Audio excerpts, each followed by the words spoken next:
you know, and then the scene fades out. I always love that. Yeah. But for me, when I was growing up, again, I learned to play the harmonica, and then the ripsaw band, you just kind of go crazy.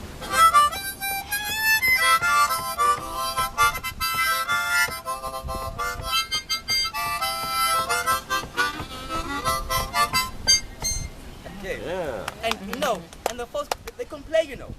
They had no idea what they're doing. Just blowing. Yeah. And later on, I learned I couldn't play a damn thing. Right? So I finally learned how to choose my holes properly, my tongue, to get.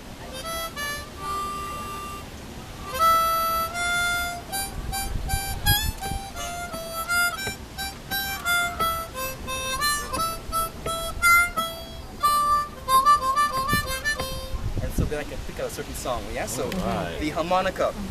So now, when you couldn't find a harmonica, get your grandma comb. No, And I don't know Lord, this one. rip her teeth. I don't know this one. And then you get some paper, right? I don't And know that's this you one. blow, and then you would hum, your lips would vibrate, and you get that.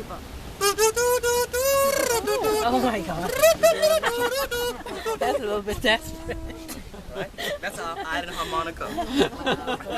I don't know Now, the one. the guitar is another favorite instrument, and the guitar, we call this the box guitar, the acoustic.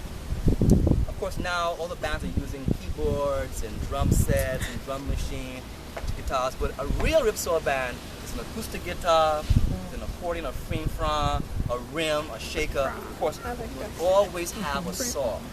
Okay.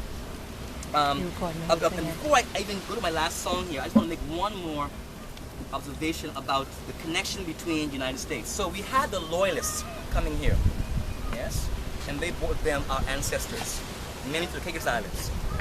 But did you know that George Washington, yes, George Washington, he, during the war, he demanded to have Turks and Caicos salt to preserve his food. So we were producing, even though we were a British colony, we were supplying George Washington with salt from Grand Turk and Salt Key. Then, in 1962, when John Glenn made his first orbit around the Earth, the first footsteps after his orbit was in Grand Turk. And this here is a picture of my big grandfather, his chief, and with John Glenn on the historic day. 50 years ago this year. And believe it or not, Scott Carpenter, the second person to go after John Glenn, guess where he landed? Grand Turk. I mean, the odds of that happening. And for John Glenn, they were about, I think, 8 to 10 seconds when no one knew, not even NASA knew where he was. All of a sudden, he went out of the radar. But guess what? We knew where he was. Right there. Right? So again, we have a lot of connections to the USA, and we do a lot of shopping there, of course, and we love to go to the malls. Another part of our culture I'll talk about next time. Eh? All right, now going back to the conch. So you have now the old conch, and the old conch, beyond food, it was also things that were for trade. It was currency. In Haiti, it's called lambi. And they love their lambi in Haiti. So what we do, it wasn't for money, we trade for goods. So you get the guys on their ships, they will spend months on the bank or the keys getting their dry conch. And they'll sail to Haiti and trade. And they'll bring back all the things we don't have here. All the fruits, all the vegetables, and building material. Yeah? And they sell it. That's how, so it's very important to preserve that memory and that history of conch and the sloops. So, but anyway, recently now, the young folks now, they don't eat much of the dry conch. They eat a lot of the fresh conch. And so Lovey Forbes, he's one of our very, very special cultural icons, wrote a song called The Old Conch is Sweeter Than the Fresh. Now all of our folk songs, well not all, the majority also have an underlying innuendo, and I will discuss that later. Okay. Anyway.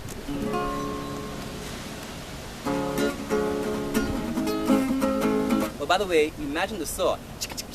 And the shaker, and the cowbell, and this and that is going on, yeah? So, start again. Yeah, so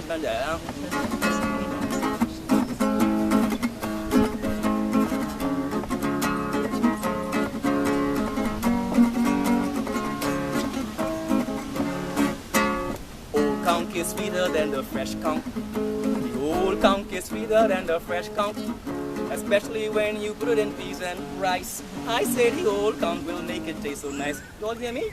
The old conch is sweeter than the fresh conch. The old conch is sweeter than the fresh conch, especially when you put in peas and rice. I say the old conch will make it taste so nice. Now I want you to say, when I point you, I want you to say, uh-huh, okay? You soak 'em, soak 'em. Uh-huh. Boil 'em, boil 'em. Uh-huh. You cook 'em, cook 'em. Uh-huh. You eat 'em, eat 'em. Uh-huh. Especially when you put in peas and rice. I say the old conch will make it taste so nice. Right. Okay.